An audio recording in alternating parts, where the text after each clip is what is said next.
feeling lately? As you all know, right now we are still in a lockdown in some countries.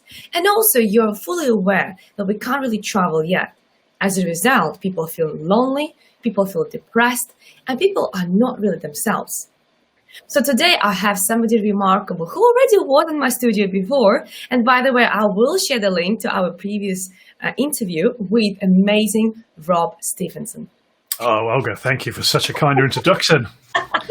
Well, I must say that, Rob, I'm so happy to see you today because you are not only the amazing international keynote speaker, a campaigner and a consultant who is on this beautiful mission to help create happier and healthier. And the most important thing, which I cannot address any louder, is the creating higher performing workplaces. Rob, do you realize on how big mission you are? Like, are you really aware of that? I think it is a big mission. Fortunately, Olga, I'm not doing it on my own, right? But I think there are many people working to that, creating mentally healthier workplaces and societies. But as you say, the beautiful part of it is if we can inspire people to proactively manage their well-being, if we can inspire organizations to treat mental health as a strategic priority, performance follows. We will be happier, but we will be higher performing. So, it's taking some small steps forward in a big mission, but I'm glad I'm not doing it on my own. There's a lot of great, wonderful people that are also with that mission. Which is amazing. And again, it just proves that you're walking the talk, right? Because it will be quite interesting if you'll be solopreneur doing all by yourself and helping to create higher performing workplaces. It just wouldn't match, wouldn't gel together. So what you do actually is amazing. But you know what I'm wondering about? Because I know you experience bipolar disorder yourself. So how is that affecting you, not only during the lockdown, but also in general, in what you do? Is it really affecting you? Because I'm sure there's some people listening to us right now who possibly are experiencing that or know somebody who have that. Yeah, I mean, it's a really interesting question. So bipolar disorder, it affects everything I do. It's a part of who I am. It's a part of the success that I am. It's a part of my drive, my creativity. It's also a part of the challenge and the low periods, the depression, and the mania, which is dangerous. So it certainly does affect, but I was diagnosed kind of 18 years ago now. So I'm kind of used to proactively managing my challenges. But it's interesting. You got me thinking when you said walking the talk. And a couple of weeks ago, I'd been a bit quiet on LinkedIn and I wasn't posting so much. And a fellow campaigner, a friend of mine, a guy called Jeff McDonald, reached out to me. And Jeff said, he gave me a call and he said, "You've been quiet. I want to check in with you. Are you okay?" And I thought, that's brilliant. That's Jeff walking the talk right there, because he'd seen that I'd been quiet. He'd noticed a behavior change and he'd taken the time to give me a call, check in and see if I was okay. Now, as it was, I was pretty low that day because I'm experiencing the challenges of long tail COVID, which we'll talk about.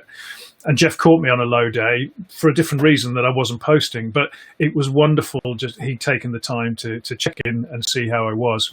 And I put this post on LinkedIn and it just resonated with thousands and thousands of people. And I think the reason it resonated was because during the pandemic, 100% of us will know what it is like to struggle with our mental health in one way, shape or another. And it doesn't need to be a condition like bipolar disorder. It could just be, as you say, loneliness, isolation, stress about going back into the physical workplace, economic, financial worries. All of us will struggle to one degree. And I think the post resonated because actually we want someone to check in with us. We want someone to say, "Hey, how are you today?" About our mental health. And for me, that was a really beautiful example of a very experienced campaigner doing the right thing and just checking in with a mate. And it was wonderful. And I think here you just nailed it. How often we actually are connected and yet we are not. And your example right now, it's really hit the home because so many people, they are socially connected on LinkedIn, on Facebook, on Instagram, on every available social platform. And yet people feel lonelier than ever. And especially when people right now are experiencing this long tail COVID symptoms, is actually quite harder. But could you please tell people more about what exactly do you mean by long-tailed COVID. What actually is it? What animal is that? What animal is it? Yeah, so in the US they call me a long hauler. In the UK it's long tail COVID. So what is long tail COVID? Basically, I had the virus probably about 4 months ago, COVID virus. And at the time, I thought I've got this pretty mildly. I had some light breathing difficulties. I had fatigue. A few weeks it took and it passed and I was okay. And then 2 weeks later, the symptoms came back, the fatigue, the shortness of breath, the headaches, just not feeling right. And then I recovered from that. And then it came back again. And this process has happened probably 7 or 8 times for me now over the last 4 months. So you think you've recovered, and then you do something that stresses your system. For me, it's if I try and exercise too much or maybe load too much stress into the work that I do. And then a little bit later, I'll be needing to lie down. So before this call today, before this meeting today, I had an hour in bed, just resting and dozing because I needed to recharge my energy. And it's coming to light. There are thousands and thousands of people who are known as these COVID long haulers. And what it's believed is actually the virus has affected the autonomic nervous system. So your flight or fight, rest and digest response, meaning that actually you're in a constant state of sympathetic nervous system activation. I think I've got that the right way around, where you're in a constant flight or fight, which means actually then you layer additional stress on top of that and your physiology can't cope and you crash. And that's what's happened to me on Sunday, because I'm trying to measure this with something called a first beat heart rate variability monitor, which shows whether you're in stress or recover situation. And I did 30 minutes of really light cycling on Sunday morning. I have been completely wiped out since then. I mean, just needing to lie down, feeling rotten. And there are literally thousands of people globally that are experiencing these challenges. Wow, it's shocking. So I hope somebody who actually heard all of these, they can relate to that. It depends where you are. Do you think it will be affecting them more or not? Like depending on the location, like in some maybe hotter areas, will they experience them more in the cold? Like, do you have any more knowledge about the demographics of that? Yeah, so I think this is the real challenge with the COVID virus and the after effects and the post COVID challenges, is it affects people so individually. So yes, I mean, I think, hotter climates that could take its toll. As could if you were in a winter right now and had the normal stresses of winter. But I think it's actually how much stress you put onto your body and how you're able to recover from that. So I know many people might not have the ability to take time off work because they don't have an income if they don't. And so they will be putting a huge amount of stress on their system. My wife is experiencing this as well. She hasn't been able to work for a 2-week period. But the thing is, it's not that well known. I mean, maybe you hadn't really heard of it before I mentioned it to you. And there was an article in BBC News yesterday. So not only are people thinking there's conspiracy theories that the virus doesn't even exist, people think that actually, how can this be going on for months? And so there's the kind of guilt that you're feeling taking time off work if you've got an employer, because people don't understand it, because it's a very new thing. So I think geographically there will be differences, but I think the key is how much stress you're putting on your body and your system and how you're able to recover from that. Love that. Okay, well, that's definitely something very new. And I'm sure people who are listening to us right now, I can see some people are listening. So I really wonder where you're based, actually. Because, Rob, could you please share your location where you are based? I think you are definitely in the UK, but where exactly? I'm in the UK, so I'm in a lovely little village called Groombridge, which is 3 miles outside of Tunbridge Wells, outside of Royal Tunbridge Wells. So it's a beautiful part of the English countryside. But I think that one of the beautiful things about what we do and what we do in lockdown is we actually feel quite connected globally. So last week I was doing an event in the US at the start of the week. I was doing an event in Singapore and Asia at the end of the week. And you're really reaching a lot of people. So it's wonderful to hear where your viewers are kind of watching in from, Olga. Oh, yes, absolutely. Because usually we go international, and it's really remarkable sometimes to see people. Once I even had somebody from Serbia, and I was like, some from Serbia? Like, Amazing. Yeah. shocking. Yeah. So I love seeing where people are joining us from. So please share your location with us, because I definitely would love to help Rob to spread the message about how to look after your mental health during the lockdown and also after, globally, because it's a really, really important message. But also, Rob, could you please tell us more about the app which you are already having in a beta testing mode, right? Because last time we had the interview, you were working on it and it was just about to go live, but now it is already in this beta testing mode. So could you please tell us more? Because this is something will definitely transform workplaces. So please go ahead, share with us. Olga, thank you. And you said it at the start, really, that it's really important to work on our social connections. And we think we're connected via social media, but we're often not. And we share information via status updates or pictures on Instagram, and we're not really communicating. And so for me, during lockdown, it's really, really important that we find ways to connect with people that we're physically distant from. And I've been using this methodology called the FormScore for years now to manage my own challenges. So if you recall, I manage my mental health with a score out of 10. Today, I'm a 7 out of 10, so good form despite the health challenges that I have. And actually to think about what goes into that score, it's just, what is your well-being today? It's what is your mental form? So how well have you slept? Have you exercised? How connected do you feel? What's your sense of purpose like? How well are you balancing stress with moments of recovery? Are you finding time to help others?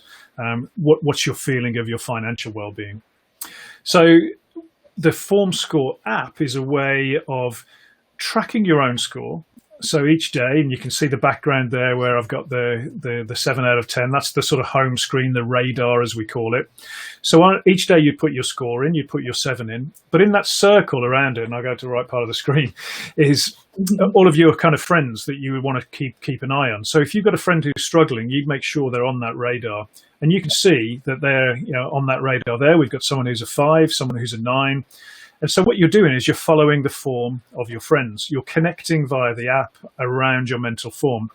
And what this allows us to do is then when we see someone maybe go from 7, 6, 5 to a 4, you'll get a notification say, hey, check in with your mate Rob, he's a 4 today. And that gives you the prompt to say, hey, how are you? I can see you're struggling. Can we catch up? And so it's a meaningful connection around your FormScore number, which is an easy means of communicating how you're feeling. So super excited. We've got the app in beta. We're inviting people to test on the Apple version of the app right now. And I think where we think it can really help people, particularly now, is just facilitating that connection with a new language that's non-threatening to talk about their mental health. I love that. I really love it. And I think this is so powerful to actually invent something so new and something where people can just simply see each other, what's happening in their world, how they feel, without really being too nosy. Because sometimes people are just feeling great, but they want to have some privacy. They want to have some their own time. But sometimes they don't feel well. And actually, I have a really nice comment here from 𝒕𝒉𝒆𝒏𝒔𝒐𝒏. Are you happy to take this comment, Rob? Yeah, please go for it. Yeah. Yeah, so it's really beautiful. I'll put some of it on the screen. So 𝒕𝒉𝒆𝒏𝒔𝒐𝒏 is saying, in the beginning, I loved the COVID isolation since it got me to reflect and learn, like many people, right? Yeah. But now, sometimes I feel intense, longing to meet with my closest friends and family and work with colleagues in the same space. It is impacting my motivation levels, which is powerful. My motivation levels sometimes, and it takes a lot of effort to motivate the self.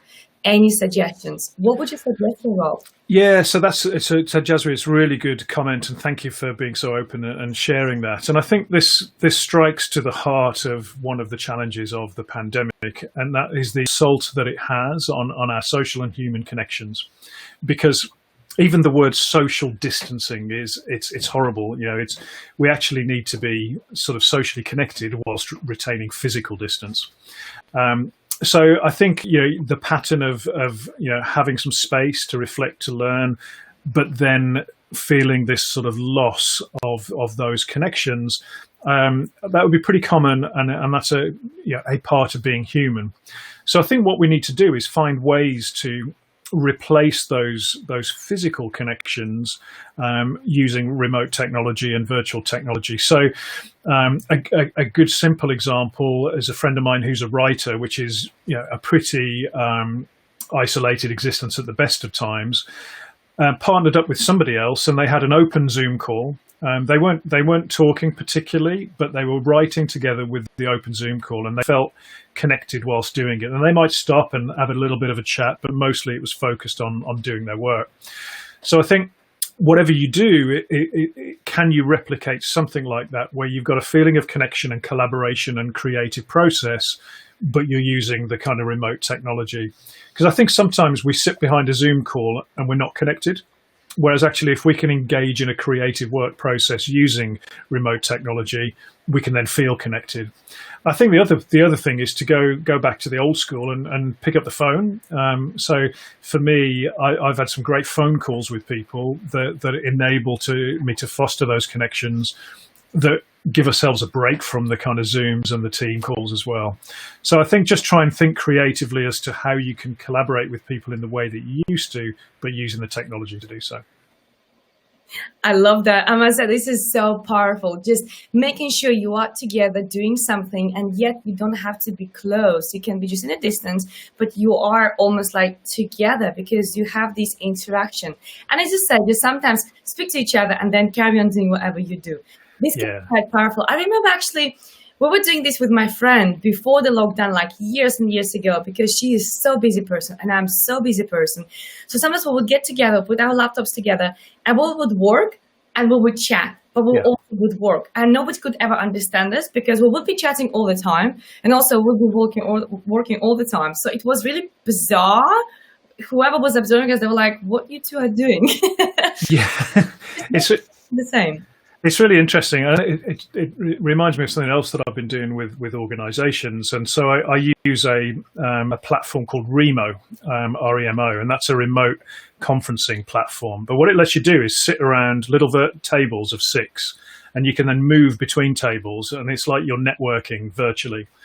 And I've been running events for clients where we'll have the CEO might do a presentation, I might do a presentation on well-being. But then there's time at these little tables for people to connect. And the feedback we always get is we wished we had more time at the tables from the people, because what they're missing is that unstructured connection. And so it just shows you we need to replace those kind of water cooler chats, the creative process, the informal lunch with a colleague, because we get a lot of our sense of purpose, our sense of belonging in the workplace from those things. Right, I see. Is it that Remo.co by any chance? Remo.co, yeah. Remo.co, yeah, I just found it, yeah. Oh, that's great. Thank you so much. I will be definitely testing that out. Yeah, that's awesome.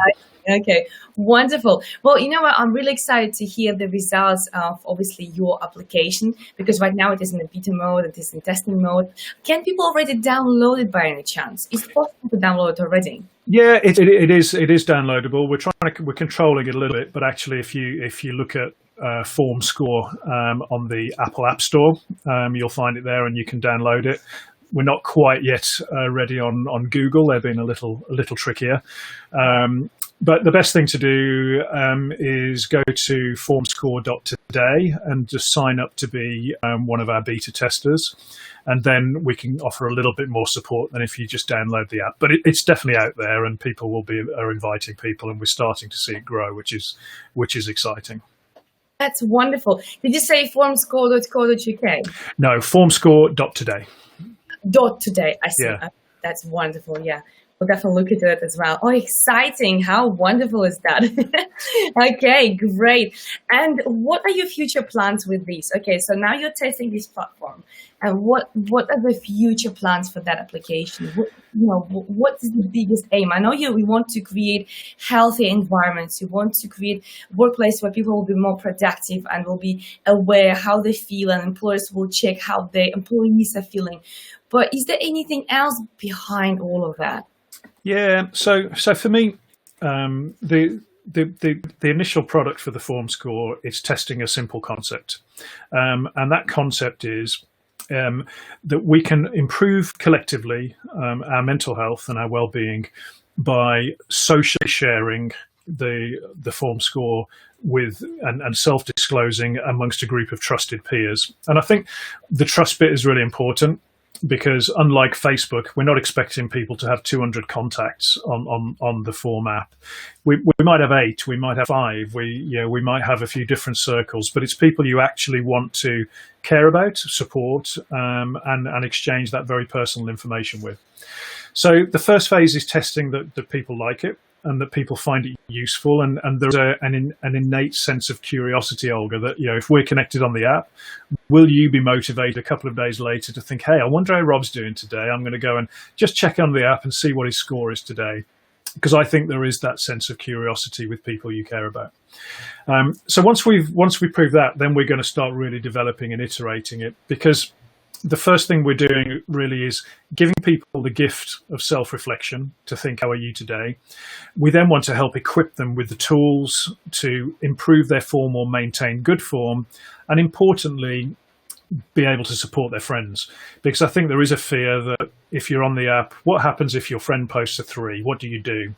So we've got some guidance videos that I help answer that question. But what we'd really want to do is have courses that people can sign up to kind of boost your form. So I'm currently recording a sort of 30-day form booster course, which is a bit like kind of yoga with Adrienne, if you've ever seen that, which is just a little journey about some of the aspects that drive our form, how to improve them. So it's kind of, once we've got people used to it, it's then kind of managing form. But then in the workplace, I think we've got other big plans that look, if we're getting teams and organizations using this in an enterprise ready version, we can aggregate those numbers up.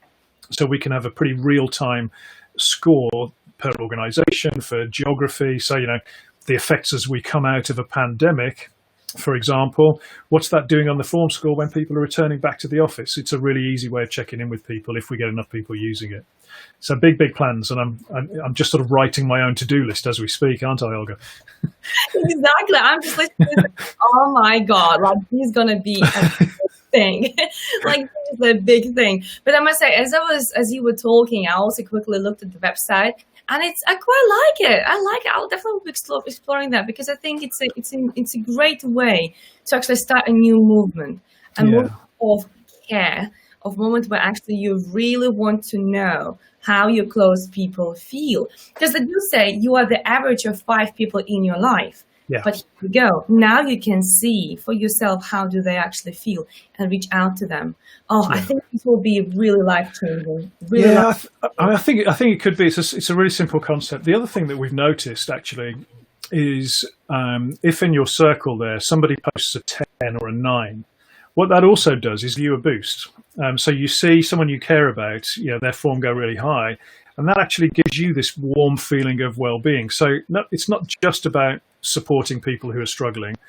It's about celebrating when people are riding high, and collectively, hopefully just managing our form together. So I couldn't be more excited about it. It's going to be a really interesting journey from here in, Olga. Oh, exciting. That's very cool. But do you mind to share with us? Because, right now everybody's thinking, what business opportunity could I start? What could I create? What can I come up with? And right now, like never before, people have more time than ever to really sit down, reflect, and create something that will solve a problem, just like you did, okay? But I wonder, what is the backstory of that? Did you actually wake up and you were like, that's it, I'm creating this app? Like, what made you think that we need something like this? Because it's something very, very unique. Yeah, it's a really good question. And for me, this is a beautiful organic story of something that was given to me by a therapist, which was, why don't you track your mood with a score out of 10, that I used for years privately. And then as I became a mental health campaigner, I started to evolve it, but also talk about it publicly. And it was the reaction to talking about it that made me explore it further. So I remember just putting it on my email signature about a year ago now. And that started creating an interest for me, because people were saying things like, I love getting an email from you because I want to know what your score is that day. And I didn't expect this. And so I started exploring that sense of curiosity. And then other people would say, I love it when I see that 9 or a high score, because that gives me a boost. And so we started exploring that. So for me, it was more, I'm onto an idea here. I need to do something with it, rather than I want to create a business. What can I do? Now, you can set up a business that way for sure. But for me, this, and it will still keep evolving, but the concept has evolved massively to get to this point, with the help of some really clever people who's shaped my thinking on it as well. So it's kind of like this collective evolution of a simple idea to something that I think could help a lot of people. We'll see. That's the beautiful, scary bit, right? You put yourself out there, you put your app out there, people will love it or they'll hate it. Some will, some won't. But will people use it? And then do we have something that we can build on? I think we will, but that's the bit we're testing right now. That's wonderful. And you are showing the perfect example of how you just sometimes need to start. Start moving towards a direction, just the one step at a time. You don't have to think about 1,000 steps at a time. And actually this morning I had a session with a girl, and there's a butterfly. I love when I have butterflies in my window. Awesome. Yeah, and we spoke about, because she wants to start a business and she's really not sure how to do, and there's so many things to do, and as you know, it can be very overwhelming, right? And we just take it on one step a day. Just wake up in the morning and think, what is that step I should do today towards my business, right? Yeah. Sometimes it could be just thinking. Sometimes it could be just meditating. Sometimes it could be just reaching out to people and having a conversation. And then at some point we'll be, okay, I need to do a business plan. Then I need to reach out to investors, right? But you need to start with one step a day. I think so. And that first step is the hardest step, right? Yeah. And we're often paralyzed by fear of failure. And that will stop us starting. And for me, I think the real innovative businesses, successful businesses, embrace failure and see that as not failure but learning. And there's been loads of learning experiences for me along the way. And I'm CEO of a business. I know nothing about tech. I didn't at the start, and I'm learning as we go along, but with some great people around me. But I think it's okay to fail. It's okay if you don't go in the linear direction you anticipate. What's not okay is not to start.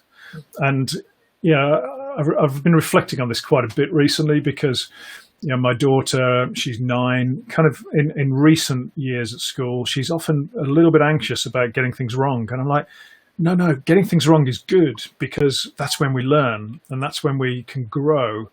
And there's a bit of a culture of perfectionism in our society, but there's also a culture of paralysis, because we don't want to get things wrong or be seen to get things wrong.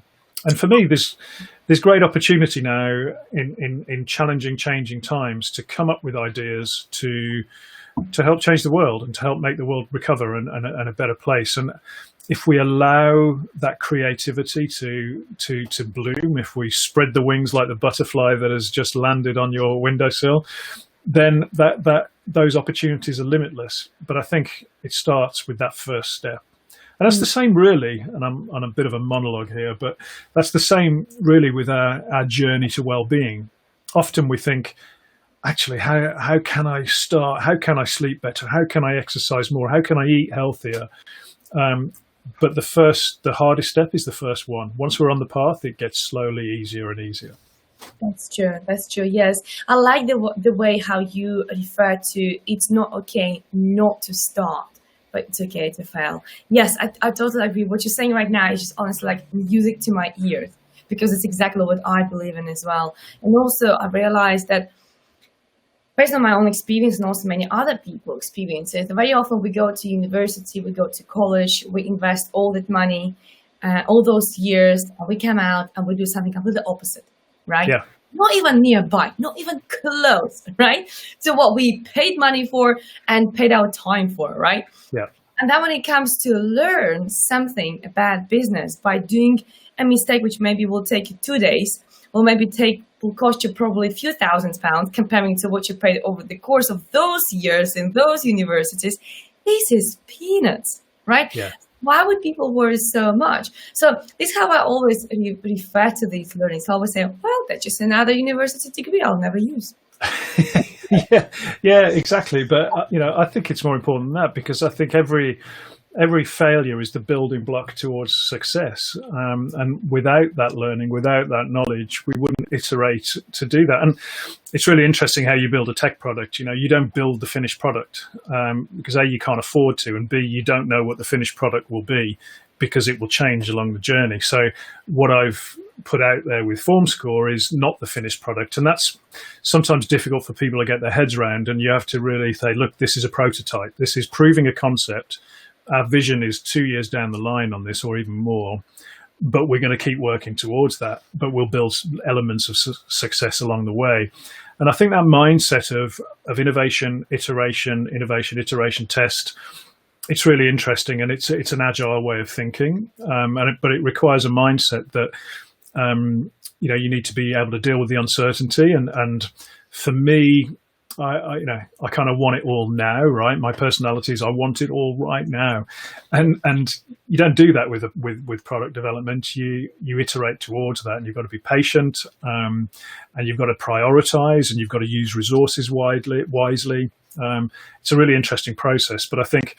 Yeah, people starting a business, I think, start with the passion, start with the idea, then work out how to get there. But, start with the idea and don't let the fear of starting stop you realizing what beautiful ideas that could be, Love that. Love that. And don't be afraid if you know nothing about the business which you're just about to start, because as you, Rob, you don't know your business. I mean, you know the business, but you don't know technology that well, but you still run a business, right? Yeah, and look, there will always be people that understand technology and development and kind of platforms and back end versus front end much more than I will.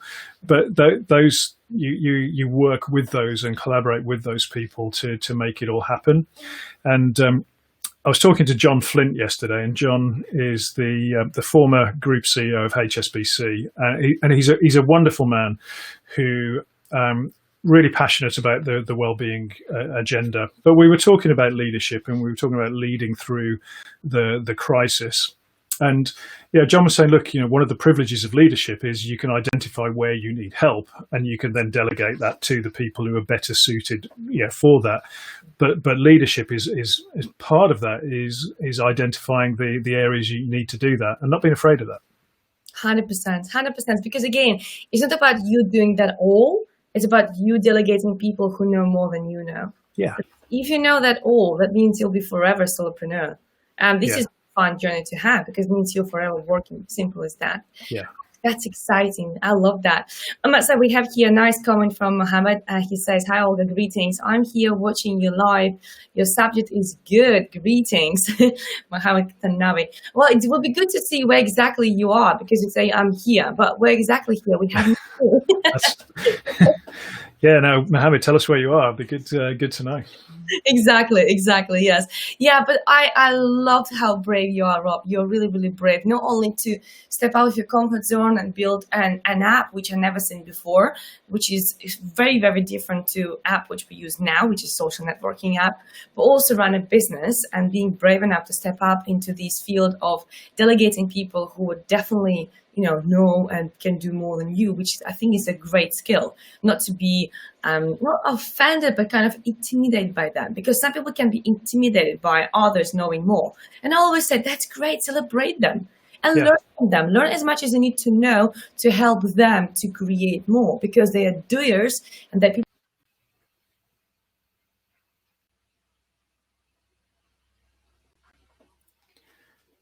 We've just frozen there. I don't know whether that's me, Olga, or you.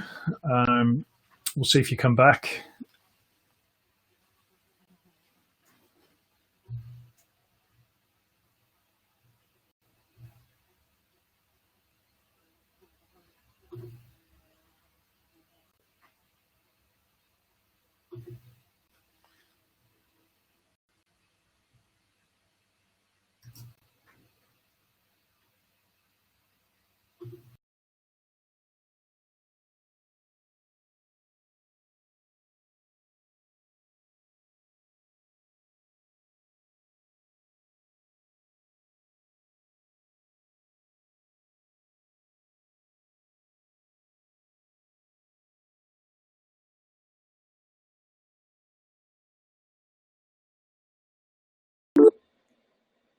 Oh, there we go. I can see we are live again. There we go.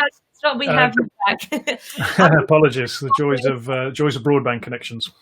I think so. Yes, it just froze completely, and I wasn't sure is it me or is it you. And I was like, okay, let me just wait for a little bit. But we are back. Good to be back. Yeah, it's good to be back. Exactly. We are back, people. So thank you so much who stayed with us and wait for us to come back. But yes, what I was saying, Robert, I really admire that everything what you do right now. I'm not sure what was the last thing you heard, but what I was saying that your braveness, you stepping out of your comfort zone and doing all these amazing things with your app and also with your business is great. But I also know that as a speaker, you will be speaking on a mental health day very shortly. Do you mind to share more details about that? Yeah, sure. So public speaking is something that I kind of needed to bring that skill set into my game as I became a campaigner. So I've been doing that for the last 3 years, really, and I absolutely love it. I love getting on stage or virtual stage and getting my message across. But on the 10th of October, that's World Mental Health Day, which falls on a Saturday this year. But what that will mean is around World Mental Health Day, organisations will put an emphasis on mental health and well-being, and we'll get different speakers in and do different events. So I'm supporting a number of organisations where I'll be either doing a keynote or interviewing someone or running a panel discussion. But it's really an opportunity to get mental health awareness on the agenda, is get employees thinking about mental health and well-being. And for me, I love doing that because it's just such a great way of reaching people directly. And, what we're trying to do there is inspire every individual to think, what's the one thing I can do differently today that will positively impact my mental well-being? How can I prioritize that as an individual? And then what we're trying to do at an organizational level is inspire organizations to treat mental health and well-being as a strategic priority. And it's getting back to those performance gains and being the right thing to do. So it's a good time of year. And I would always say this, and a lot of campaigners will champion this on LinkedIn, that kind of mental health is every day in the year, not just World Mental Health Day. But, for me, it's still an important time of year where we get to mark mental health, we get to raise awareness, and we get to inspire people because more people are there to listen at that time. So, it's going to be a busy few weeks towards the end of September, early October, but exciting ones. Oh, I can tell we'll be busy, definitely. But could you please share links with us to your talks where exactly people can join you to, maybe they can attend these conferences and join you to hear you speak, because that would be amazing. Because I'll be looking forward to hear you speak as well. Yeah. I do like to learn new stuff and to just really, go and pay attention to what my guests, my show, are doing outside of the show. Absolutely. I'd love to have you in the audience for one of my gigs. It would be in my honor. So fantastic. That would be great. But, I love what you mentioned that some people say mental health is not just one day. Yeah, it should be every day's business. But same time, you know what? It's like Valentine's Day. It's like New Year's Day. It's like Christmas Day. Of course, we should celebrate love every day. Of course, we should celebrate Mental Health Day every day. Of course, we should pay attention to, celebrating every day as a special day rather just New Year's Day, right? But I think it's quite good to have a special day when you create everything around that and you create more awareness on that particular day, because it's almost like the date in a calendar, which there's something to work towards to. And if we wouldn't have this special day in our calendars, then we wouldn't have events around that day, right? We don't have this lunch in March. Yeah. We just don't do it. Yeah, no. Well, I mean, anything's possible in the world right now, right? But no, but I'm a fan of it. We have Mental Health Awareness Week in May in the UK and month in May in the US. We have World Mental Health Day, and that provides a couple of anchors sort of each end of the year. So for me, I'm a big fan of them because it is an opportunity to create momentum. I think what's really important then is that we don't wait for another 6 months before we do the next event. So when I advise clients on their strategy, and I'm working with one right now, that we will mark World Mental Health Day for sure, but then a month later we'll focus on sleep. A month later we'll have an event focused on stress management. A month later we'll maybe demystify some of the mental health challenges. And so you've got that rolling program of monthly events that can really help gain a bit of literacy for employees. And I think that's really important. Love that. That's really powerful. Yes. To have a theme of the month and to make sure you go and you circle around all of them during the life cycle That's good. That's really good. Yeah. Yeah. Makes total sense. Well, exciting. Rob, you know what? I'll be looking forward to definitely hear you speak. And also I'll be looking forward to see all the great work about your application, which I'm sure will be absolutely transformational to so many organizations, especially when they have high level of stress, which is definitely to do something with customer service, something to do with sales, something to do with people. I mean, even hospitals. Yeah. Because right now, especially, people are so intense in there, right? All these doctors and nurses. Wow. Yes, it was so changing. Well, I agree. There's a beautiful story about a hospital. It's pre-COVID, but you should think about having this chap on your show. There's a guy called 𝒵𝒃, and he runs a social enterprise called Camarados. And what Camarados do when there isn't physical distancing is they set up what's called public living rooms, where anyone can just drop in and have a cup of tea and a chat. And it's a supporting mental well-being, but they don't badge it that. It's just supporting each other. And they set one up in a hospital. And it was a big teepee, and they've got couches in there and a kettle, and people would drop in. And they thought that it was going to be used by the patients. But actually, one of the most beautiful moments was a surgeon came in, took his lanyard off, sat down, had a cup of tea, had a chat with some other people in there. One of the patients ended up giving him a hug. Because actually, you know, we forget the people that are caring for us in hospitals, particularly now, they're human too, right? They experience mental health challenges too. But the stigma if you're a healthcare professional is more rife than you are a lawyer right now. So, we need to find ways to support those. So I'd love to see my app, helping people in those circles, really support each other. And I am working with one NHS trust to look to do a pilot, hopefully next year, to test that.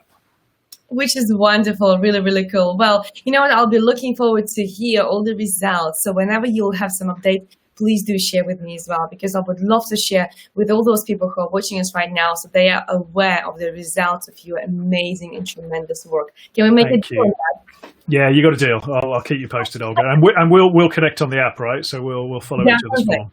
Absolutely, absolutely. Well, everybody who's watching us today, please make sure you download the app. And I shared already the link on YouTube and also LinkedIn and also Facebook. So you go there, you check it out, you download it, and also you share with people in your environment, because it is important to look after those 5 people in your circle, because you're one of them, right? You're the average of 5 people in your circle.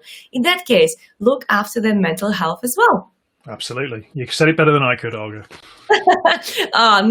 No, way, definitely. I'm just bouncing on what you are saying. But Rob, thank you so very much. It was amazing to have you today. It was a great information which you shared today with us. I'm looking forward to hear you speak and on the Mental Health Day in October. And obviously it will be across a few days. But yes, at one of those events, and also be looking forward to explore your app. But could you please share how people can connect with you? Because I know you're not on Facebook as much as you're on LinkedIn. Yeah, LinkedIn is the best way. So Rob Stephenson with a PH. If you search that on LinkedIn, I'm the one with the little octopus icon after my name. I'll tell you about the octopus, right? Yes. So octopuses, they're wonderful animals, but what they do is they communicate their emotions by changing color. So whether it's fear or anger, whatever it is, so they'll change color. And on the app in the FormScore, not only do you have a score out of 10, but there's a specific color that corresponds to that mood. So that's why I've got a little octopus there, just in case you were wondering. But that's the easy way to find me, LinkedIn. I'm kind of on Twitter and Instagram, but I don't really post there. So LinkedIn is the way to follow what I put out on mental health. Oh, I love that.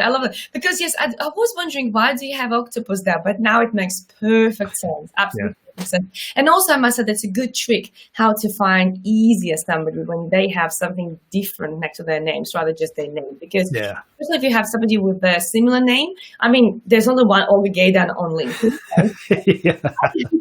That is true. Yeah, but sometimes you come across so many people with the same name, and the picture is so small you can't really figure out who is who. Yeah. So, yes, it's much easier when you actually have an octopus, which is pink. Exactly. Just like my jacket today. yeah, and what a fine jacket it is too. Ah, yeah, thank you so much. Thank you very much. Yeah, that's one of my favorites as well. But yes, well, thank you so much, Rob, for being today here with us, joining me, sharing your value, sharing your wisdom, and also the information about your app and how far you have come from the last time when I had you on my show. And everybody who was watching us today, thank you so much for joining and watching us. Whether you were on Facebook, I could see many people were watching us, or LinkedIn, and also YouTube. Thank you so very much. Please make sure you do share this video with your loved ones, because there is some valuable information, not only about mental health, but as you heard already, also about business, how to start a business, how to stay motivated. And just in general, it was a really fabulous to learn from Rob. So Rob, thank you so very much. It was a pleasure to see you today. Thank you, Olga, and thanks everyone for tuning in. Thank you. Take care, everyone. Bye-bye. Bye-bye.